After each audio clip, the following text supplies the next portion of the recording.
रामांचा डंका या त्रिभुवनात खऱ्या अर्थानं निघातोय. शिवाय आपल्याबद्दल बरीच कल्पनाही मला आहे.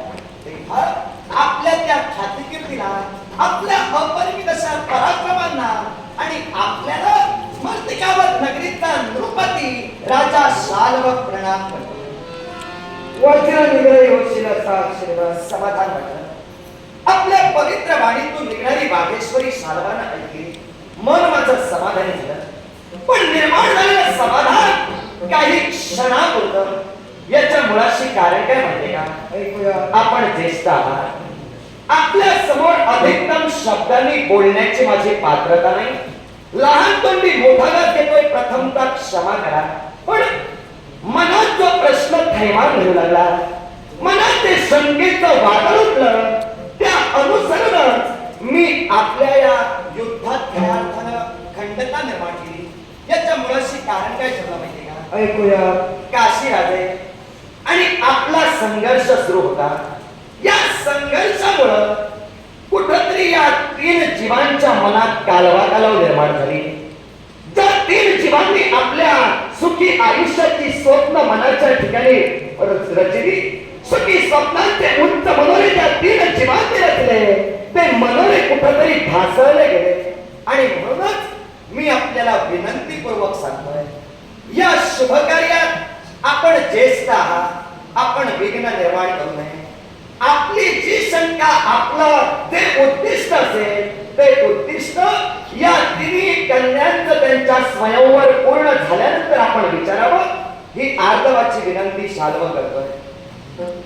मर्तिकावत नरेश राजे अजक यांचे नातू, अरिहंत यांचे पुत्र शाल्वराज रसाळ वाणीनं आम्हाला काही क्षणासाठी यांच्या कार्यापासून दूर राहण्यासाठी विनंती करतात. का तर म्हणे या तीन कन्यांच्या उज्ज्वल भविष्यासाठी.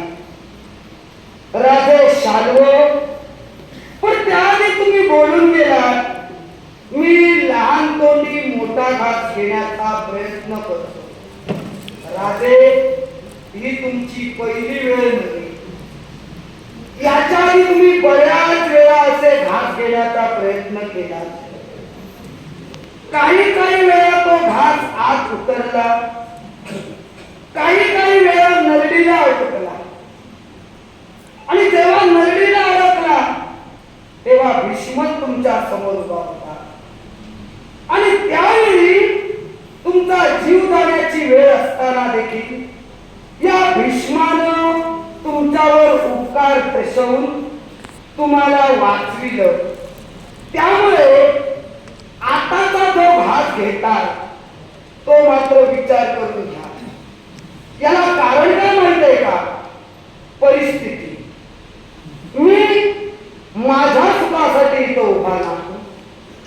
मी हस्तिनापुरासाठी उभा आहे. आणि हस्तिनापुरासाठी उभा असताना जो आडवा येईल त्याला आडवा करण्याची हिंमत ठेवून उभा आहे.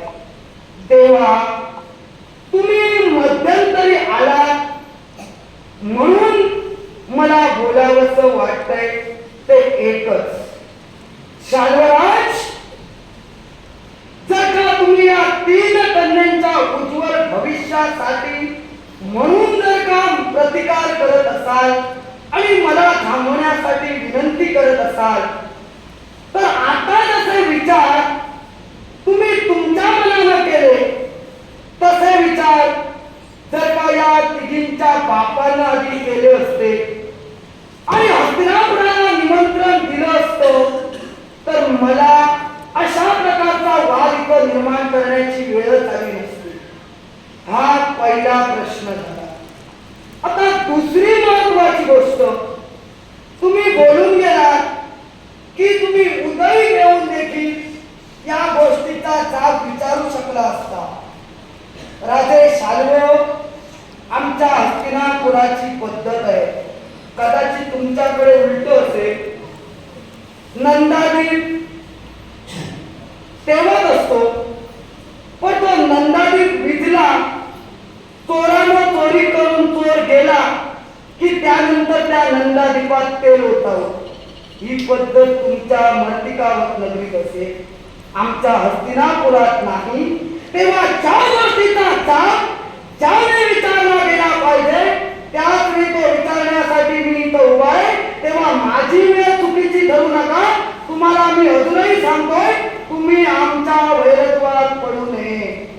गांगेय भीष्म, आपण जे वक्तव्य केला ते वक्तव्य अनुचित आहे असं मी कधी म्हणणार नाही. हिंमतच नाही कोणाची ठरविणे. आपल्या ज्येष्ठत्वाचा, आपल्या पराक्रमाचा मी सदैव आदरच करेन. पण बोलता बोलता आपण बोलून गेला. यापूर्वी मर्तिकावत नगरी नरेश राजा शाल्वानं बरेच घास घेतले. जे घास घेतले, काही घास पचवले, पण काही घास म्हणे या शाल्वाच्या नरडीलाही लागले. आता जे घास मी पचवले त्यात माझे पराक्रम होतेच, पण ज्या देवतेची मी एकनिष्ठतेने भक्ती केली त्या देवतेची ही कृपा होती. जे घास नरडीला अडकले ते कदाचित माझं प्राक्तन प्रारब्ध किंवा तो नियतीचा खेळ असेल. पण नरडीला घास अडकताय म्हणून मी थांबणारा नव्हे. घास घेणार, पचवण्याच्या सामर्थ्याने प्रयत्न दाखविणार आणि माझी ख्याती कीर्ती या विश्वात मी वाढवणार.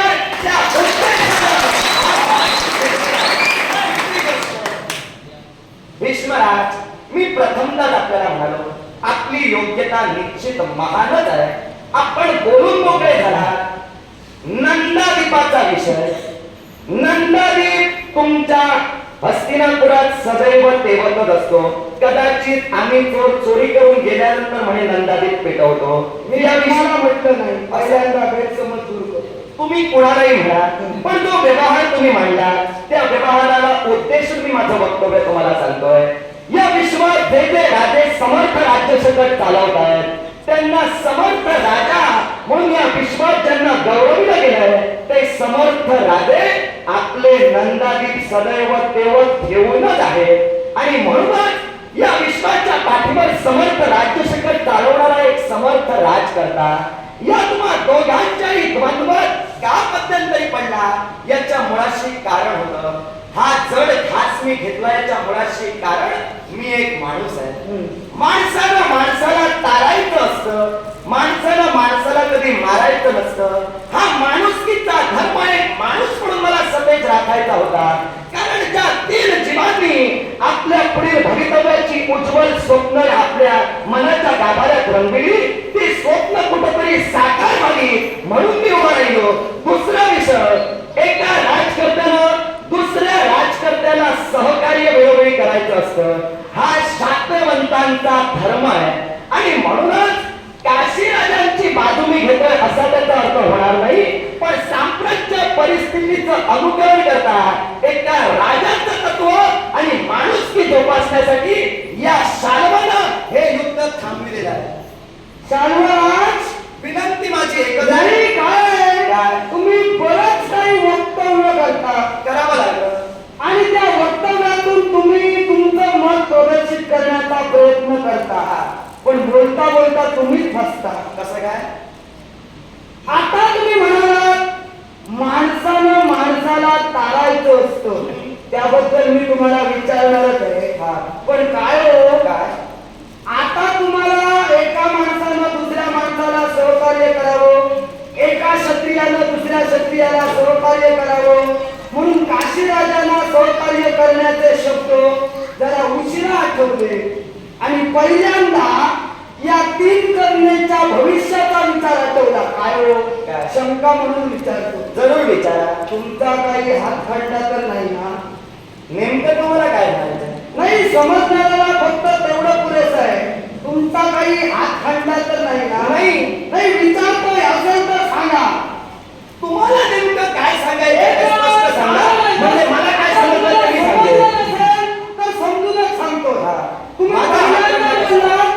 तुम्ही पहिल्यांदा बोललात यांच्या भविष्याचा विचार आणि नंतर सांगताय काशीराजाला सहकार्य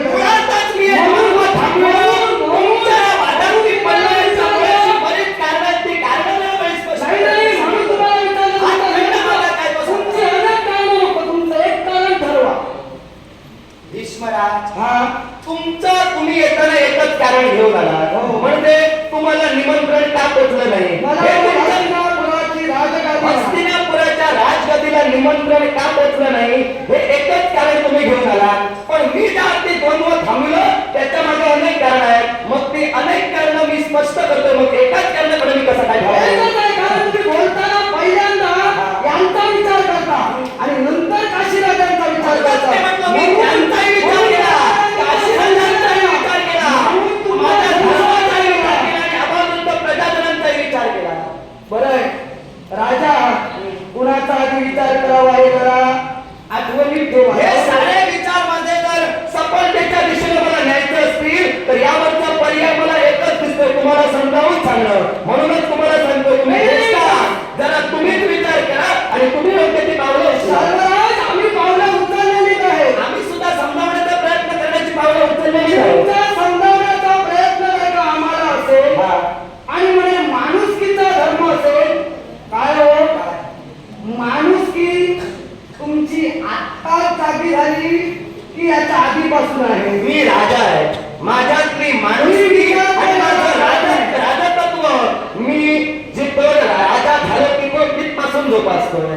तुम्हाला जर काही शंका असेल तर तुम्ही विचारू शकता. आहेच. काय शंका? तर तुम्ही माणुसकीच्या नात्याने का क्षत्रियाला दुसऱ्या क्षत्रियाला सहकार्य करणं हा.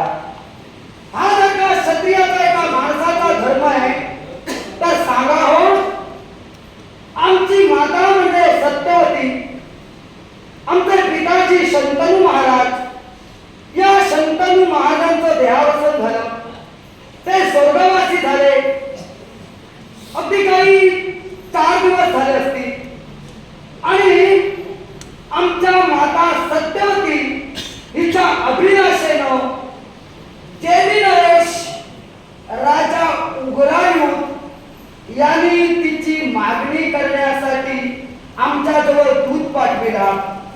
आम्ही सुखी होतो म्हणून आम्ही ते विचार बाजूला ठेवले आणि ते विचार आम्हाला ग्राह्यही नव्हते आणि दूध हा शांती दूध असतो म्हणून मी त्या दुधाचा सन्मान राखून पाठविला.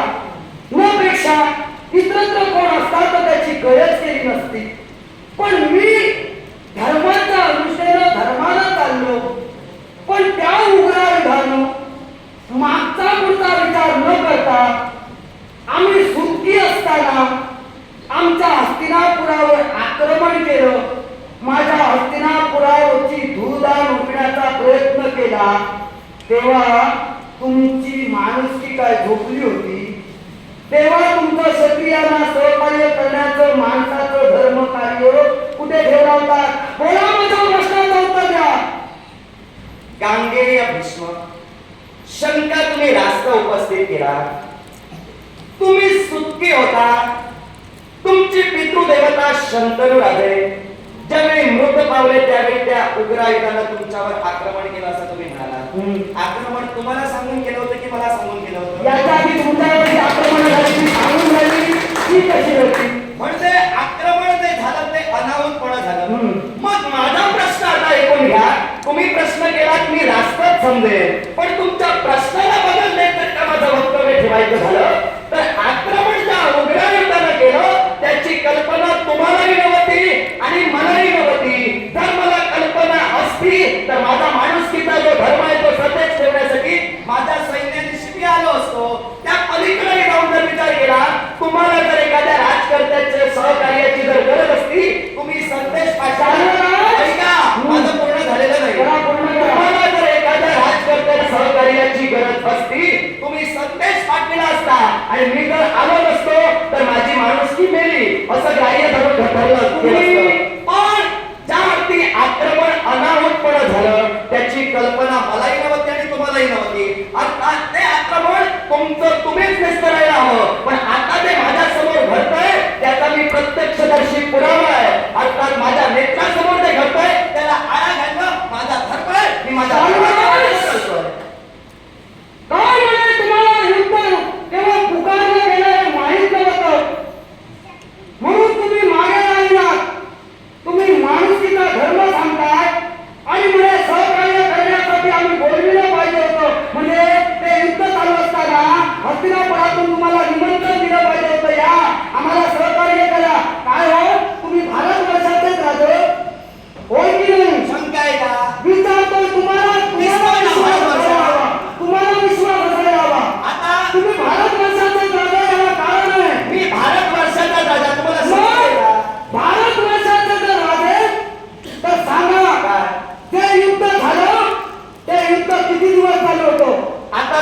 युद्ध तुम्ही किती दिवस चालू होतं? भीष्मराज, मी तुम्हाला प्रथमताच म्हणालो, उग्र युद्धाने तुमच्यावर आक्रमण केलं. आक्रमण केलं ते तुम्हाला माहित नव्हतं, तो प्रश्न मागे राहिला. युद्ध किती दिवस झालं ते तरी तुम्हाला माहित तुमचा कशाला? काय घोटाळा होता तो तुमचा तुम्ही विस्तारा. घोटाळा तुम्ही काय घोटाळा केला ते आम्हाला माहित नाही. तुम्ही घोटाळा करत ना. ऐका, तुमच्यावर आक्रमण केलं याची कल्पना आम्हाला नव्हती. अर्थात तुमचं युद्ध किती दिवस चाललं हे सुद्धा मला माहित तर नाही. ऐका. शाबास. और 3 दिवस युद्ध चालू होतं. पहिला 1 दिवस आक्रमण करताना केवळ तुम्हाला कल्पना नव्हती, मला कल्पना नव्हती, पण आपल्या सम्राटावर ज्याप्रमाणे काशीराजा मांडलिक ना, त्याप्रमाणे तुम्ही देखील आमचे मांडलिक आहात. मग आपल्या सम्राटावर एखादा कुणीतरी आक्रमण करतोय आणि 3 दिवस हे महाद्वंद्व होतोय आणि तुम्ही येत नाही, याचा अर्थ एकच आहे, तुम्ही हस्तिनापुराचं वाईट चिंतित होता, असा माझा धडधडीत आरोप आहे तुमच्यावर. भीष्मराज, तुम्ही आमच्यावर आरोप लादावा आणि आम्ही तो मान्य करावा. या स्वयंवर मंडपाचं जरा निरीक्षण करा. देशोदेशीचे राजकर्ते उपस्थित आहेत. फक्त हस्तिनापुराचं आसन जे मानाचं आहे तेच रिक्त आहे. मग सारे राजकर्ते एकवट होऊन जर का काशीराजांच्या बाजूने असतील तर एकमत तुमचं श्रेष्ठ की या सगळ्यांचं बहुमत श्रेष्ठ. सर्वराज, तुमच्या मतांची हस्तिनापुराला गरज नाही. हस्तिनापूर हे तुमच्या मतामत विचार करून बोला, कारण तुम्ही पहिल्यांदा बोलून गेला. इथं वादांग होऊ नये म्हणून मी थांबविण्यासाठी उभा आहे. मग जर का तुम्ही हे थांबविण्याच्या मिटविण्याच्या उद्देशाने उभे असाल तर मिटविण्याचाच प्रयत्न करा. पण हे आता मिटणार नव्हे याला कारण काशीराजा आहे. काशीराजाने आमचा अपमान केला तेव्हा वैरत्व आमचं काशीराजांबरोबर आहे. तुम्ही आमचे मांडलिक आहात. वास्तविकरित्या तुम्ही आमच्या बाजूने असायला हवे, पण तुम्ही त्यांच्या बाजूने का उभे आहात हे तुमचं तुम्हाला माहीत. तुमच्या सहाय्याची आम्हाला गरज नाही. फक्त मी तुम्हाला एकच सांगू इच्छितोय, आम्ही सन्मानित सम्राट आहोत आणि तुम्ही इथं निमंत्रित आहात. तेव्हा निमंत्रित म्हणजे तुम्ही पाहुणे असं समजूया. तेव्हा तुमचा मान सन्मान मी राखतोय. काशीराजाने तुम्हाला निमंत्रण दिलं म्हणून तुम्ही इथं उभे आहात. या आमच्या वैरत्वात पडण्याचा तुम्हाला अधिकार आता उरलेला नाही. तेव्हा तुम्ही येऊ शकता. ही भीष्माची तुम्हाला सक्त ताकीद आहे. भीष्मराज, सक्त ताकीद शाल्वाला तुम्ही केला. सम्राट म्हणून मी तुम्हाला सांगू इच्छितोय, माझ्या समोर घडणारा प्रमाद मला तरी योग्य वाटत नाही आणि म्हणूनच माझ्या मनाचा जो मी निर्धार केला त्या निर्धारापासून मी कधी अनभिन्न होणार नाही. हे माझे शेवटचे मला तुम्ही कसा प्रकारे वादांग मिटविला? जर सामोपचार करून सुद्धा तुम्ही तुमचा मतप्रवाह बदलत नसाल तर ज्याप्रमाणे काशी नगरीतील काशीराजांनी तुम्हाला प्रतिकार केला तसा शाल्व सुद्धा तुम्हाला प्रतिकार कुणाला करतोय? तुझ्या नेत्रासमोर शौर्याचा वास भीष्ममय. त्या भीष्माला एका काळाच्या पायाखाली तुला नमविलं. असं असताना देखील पुन्हा या भीष्माला ललकारून तुझ्या जीवित